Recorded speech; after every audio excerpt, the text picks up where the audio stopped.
여러분 안녕하세요. 오늘은 제가 11월 소띠 운세 이야기를 들려드리려고 합니다. 제목 보셨죠? 바로 대박나는 소띠 vs 쪽박나는 소띠입니다. 2025년 11월은 소띠에게 정말 극단적인 달이에요.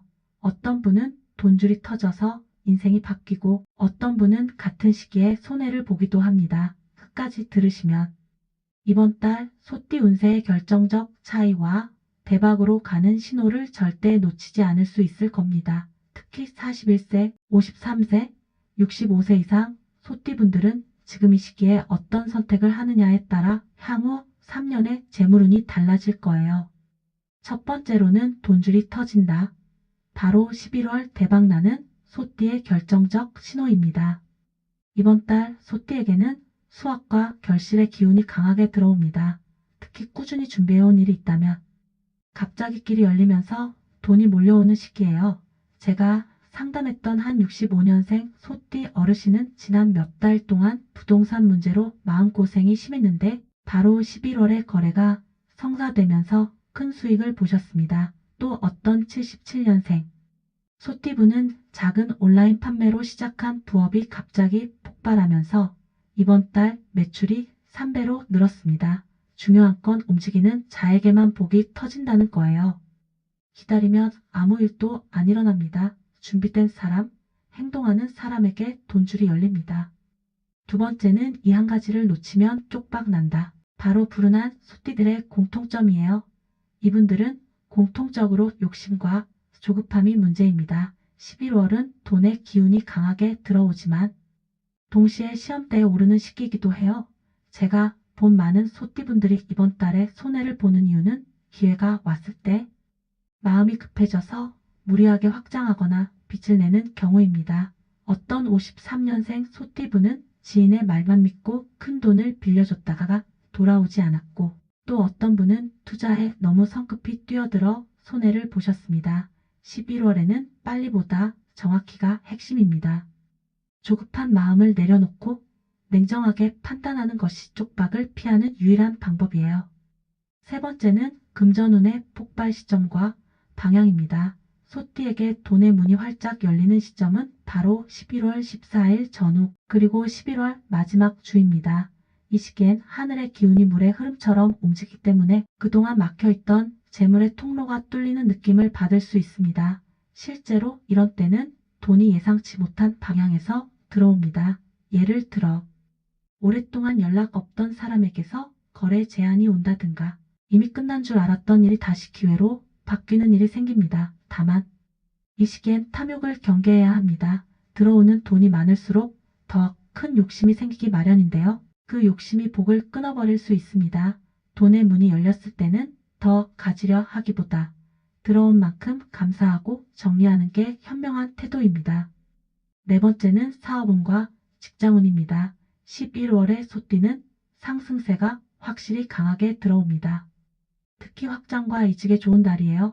직장인이라면 새로운 프로젝트나 직책을 맡게 되면서 실질적인 보상을 받을 수 있고 사업하는 분들은 귀인의 도움을 받을 가능성이 큽니다.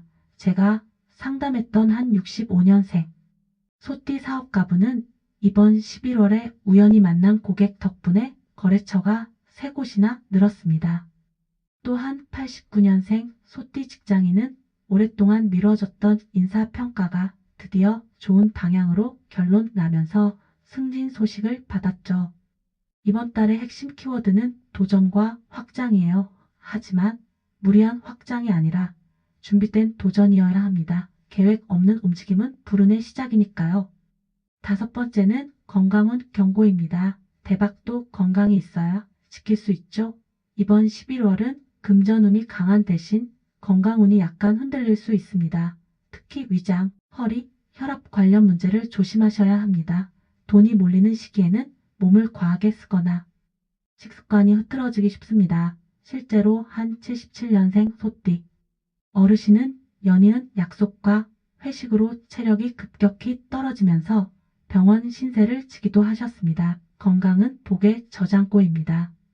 건강이 무너지면 대박도 유지되지 않습니다. 이번 달엔 무리하지 말고 조절하라. 이 한마디 꼭 기억하세요. 돈보다 몸이 먼저입니다. 여섯 번째는 연애운과 재회운입니다. 이번 11월에 소띠는 끊어진 인연이 다시 이어지는 달이에요. 특히 중년 이후에 소띠분들에겐 오랜 인연이 다시 찾아오거나 멀어졌던 가족 지인 관계가 회복되는 흐름이 강합니다. 예를 들어 한 53년생 소띠 어르신은 20년 넘게 연락이 끊겼던 형제와 이번 달에 화해의 자리를 가졌다고 하셨고, 또한 77년생 여성분은 과거 인연이 다시 연락을 주면서 새로운 관계로 이어졌습니다. 이 달에는 감정이 부드럽고 따뜻하게 풀리기 때문에 마음을 닫지 말고 열린 태도로 지내는 것이 좋습니다. 다만 이미 끝난 관계를 억지로 붙잡으려는 건 금물이에요. 자연스럽게 다시 오는 인연만 받아들이세요. 그게 복으로 들어오는 길입니다. 일곱 번째는 복을 부르는 실전 행동법입니다. 이번 달은 하늘의 복이 강하게 열리는 시기이기 때문에 기도나 인등, 고사 같은 작은 실천이 큰 변화를 부를 수 있습니다. 아침에 짧게라도 감사의 기도를 올리거나 평소 마음속으로 좋은 기운을 내보내는 것만으로도 운이 달라집니다. 실제로 한 65년생 소띠 어르신은 출근길에 매일 마음속으로 오늘도 복이 들어온다라고 다짐했는데 놀랍게도 그 시기부터 거래가 끊기지 않았습니다. 또 어떤 분은 조용히 고사를 지내며 마음을 정리했더니 묘하게 금전운이 풀리더랍니다. 중요한 건 형식보다 진심이에요. 마음이 움직이면 기운도 움직입니다. 여덟 번째는 나이별 운세 핵심 요약입니다. 29세 소띠는 건강관리가 가장 중요합니다. 체력과 면역이 떨어지기 쉬운 달이에요. 41세 소띠는 연애나 인간관계에서 감정적 충돌을 조심해야 합니다. 말 한마디가 오해로 이어질 수 있어요. 53세 소띠는 투자부업에서 새로운 기회를 잡을 가능성이 크고 65세 소띠는 귀인의 도움으로 재물운이 활짝 열립니다. 마지막으로 77세 이상 소띠 어르신들은 가족 덕이 강하게 들어와요. 자녀나 손주 덕에 마음의 풍요를 느끼실 겁니다. 연령대별로 포인트는 다르지만 공통된 흐름은 마음이 안정될수록 복이 들어온다는 겁니다. 이제 정리해 드릴게요. 2025년 11월은 소띠에게 극과 극의 달입니다. 준비된 사람은 돈줄이 터져 대박을 맞지만 조급하고 욕심부리는 사람은 쪽박이 납니다. 금전운은 11월 중순과 말에 폭발하고 귀인운과 사업운이 함께 들어옵니다. 하지만 건강과 인간관계를 소홀히 하면 복이 새어 나갑니다. 마지막으로 꼭 기억하세요. 대박은 행동하는 자의 몫입니다. 진심을 담은 기도와 꾸준한 실행이 운명을 바꾸는 가장 확실한 방법이에요. 이번 11월 여러분 모두가 대박 소띠로 거듭나시길 진심으로 응원합니다.